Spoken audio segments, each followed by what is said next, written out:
बच्चों, एक दिन ऑथर ऑटम के सीजन में एक जंगल में जाते हैं जहां वो देखते हैं कि दो रास्ते हैं जो अलग अलग जगह जा रहे हैं और उनको किसी एक रास्ते पर जाना है, लेकिन वो दोनों रास्तों पर तो नहीं जा सकते हैं। उनको उन दोनों रास्तों में से किसी एक ही रास्ते को चुनना होगा, जिसके कारण वो वहीं खड़े होकर देखते हैं जहां तक वो उस रोड को देख सकते हैं कि वो किस रास्ते से जाए और कौन सा रास्ता अच्छा है। बच्चों, जब ऑथर ने दोनों रास्तों को ध्यान से देख लिया तो उनको लगभग दोनों ही रास्ते सेम लग रहे थे, लेकिन उनको वो रास्ता सबसे सही लग रहा था जिस पर किसी ने अभी तक चला ही नहीं है,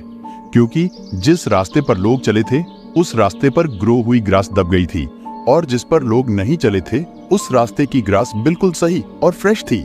जिसके कारण ऑथर दूसरा रास्ता ले लेते हैं। लेकिन थोड़ी दूर जाने पर उनको पता चलता है कि दोनों ही रास्तों पर सेम नंबर ऑफ लोग चल चुके हैं। कि उस सुबह में पहला आदमी था उस रास्ते से जाने वाला, और क्योंकि दूसरे रास्ते की ग्रास काफी हरी भरी दिख रही थी और उस पर चलने के कोई निशान नहीं थे, तो मैंने दूसरा रास्ता चुन लिया और पहला रास्ता किसी और दिन के लिए छोड़ दिया।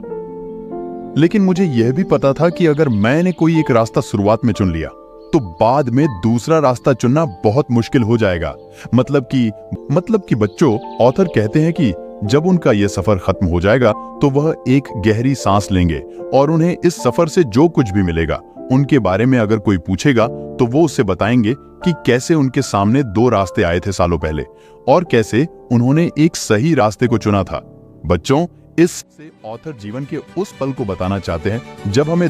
दो से अधिक चीजों में से किसी एक चीज को चुनना होता है। ठीक उसी प्रकार बच्चों, जब आप 10th पास करके 11th में जाते हैं तो आपको कोई एक स्ट्रीम चुनना होता है। पोएम जिसे लिखा है रॉबर्ट फ्रॉस्ट ने।